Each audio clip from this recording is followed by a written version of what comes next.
Hi, I'm Belinda Carley, the Director of the Institute of Personal Care Science, and today I'm going to show you how easy it is to create an aesthetically pleasing, high-performing, natural surfactant product. Now, in the past, our choices of surfactant materials were pretty limited, which means we relied a lot on non-ionic materials to do the cleaning, and they simply don't clean as well as anionic surfactants can. Anionic surfactants clean best because they use charge to lift dirt, oil and makeup from our skin during the cleansing process. Non-ionic materials don't have a charge, so work on a concentration gradient known as a disjointing pressure, and it's simply not as strong as an anionic surfactant at cleaning and removing dirt, oil or makeup. Also in the past, because we were limited with the materials we could use, we ended up making a lot of concoctions that looked somewhat like snot in a bottle. But now we can make some beautiful, almost clear products with a viscosity your consumer's looking for and a performance they've been waiting for. Let me show you how. Now, there's a few important things I need to explain to you during this video in order for you to create a really nice and pleasing surfactant product. Again, I'm using all Cosmos suitable materials here, so it would be a truly natural and naturally derived finished product. One of the very first things you need to do is use a good source of xanthan gum. You will often need gums to thicken these materials because they won't usually thicken on their own like a synthetic surfactant can.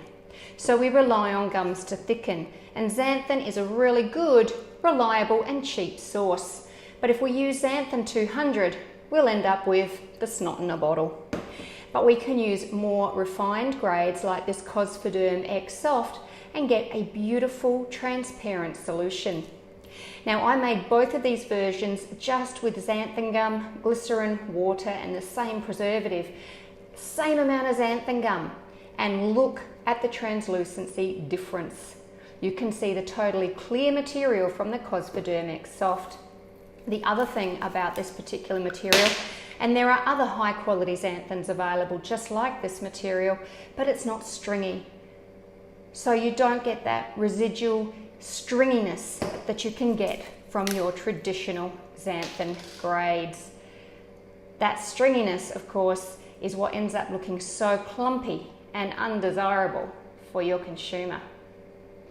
The other thing that is really crucial when you're working with natural surfactant materials is the method.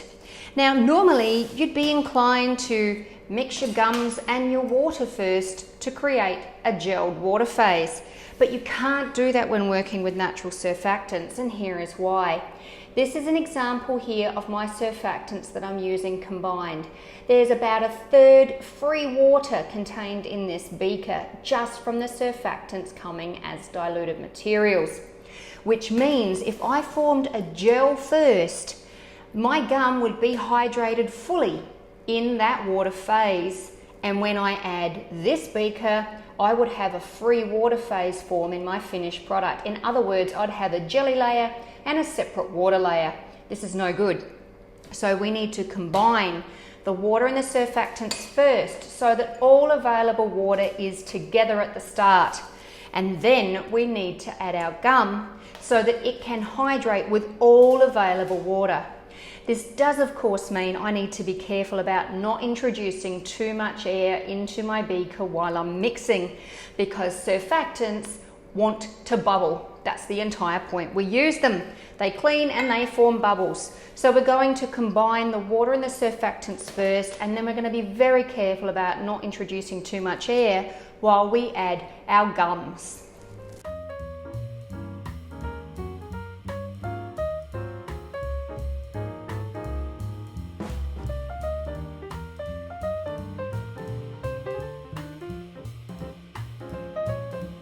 While that is mixing, I'm going to create my slurry with my natural gum. It's really important that I slurry it, otherwise I'll have no hope of getting it into my water surfactant mixture without a lot of bubbles. But added in a slurry, it's quick and easy to add, when I'm ready. And then it will hydrate with all available water evenly, meaning I'll end up with a beautiful finished product.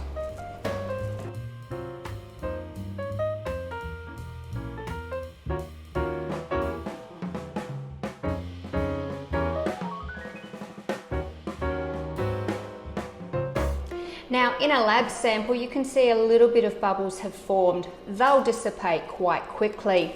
In a larger vat, where I can keep my propeller mixer well below the surface, I wouldn't have much bubble formation at all. And in any case, I'd be packing it off the next day. So creating bubbles is not really an issue, even in a larger vat. As long as I don't introduce too much air, bubbles won't form. Now I'm going to add preservative to this. The preservative I'm using is going to help bring my pH down a little, which will help my mixture thicken. And then I can check and adjust the pH. Now it's really important, especially in natural surfactant formulas, that you don't throw the baby out with the bath water. Don't give up on your sample until you've lowered that pH. It can have a dramatic impact on the end viscosity.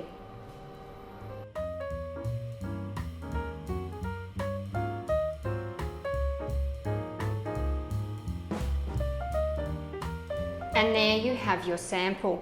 Now don't worry that it looks a little bubbly today. This will come out by tomorrow. This is the finished product here. You can see just how aesthetically pleasing that product will be. And if you try this out, you'll find it's very conditioning and soft for the skin, but still has a high amount of cleansing.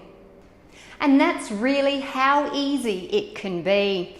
Again, we've got a lot more choice of natural materials we can use today, and using a high grade of xanthan gum means you can get beautiful semi-clear solutions. That's what your consumer's looking for.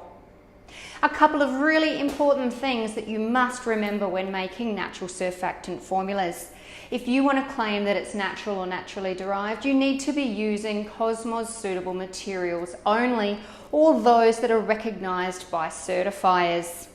I haven't used essential oils in here today, but you can add them, but be careful. Some essential oils can dramatically reduce your viscosity and it just really struggles to be built back up again.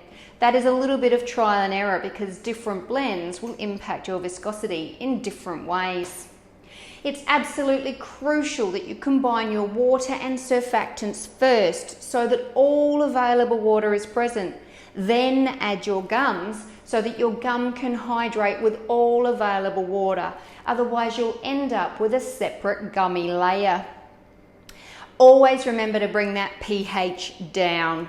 Don't give up on your sample until you've lowered that pH. You'll note that dropping the pH can have a dramatic impact on the viscosity. Don't introduce too much air while you're mixing. While this is easier to avoid in a large vat, your lab samples matter too. And as you can see, even mixing there, a little bit of air was introduced, but this will be gone by tomorrow and I'll have my beautiful sample.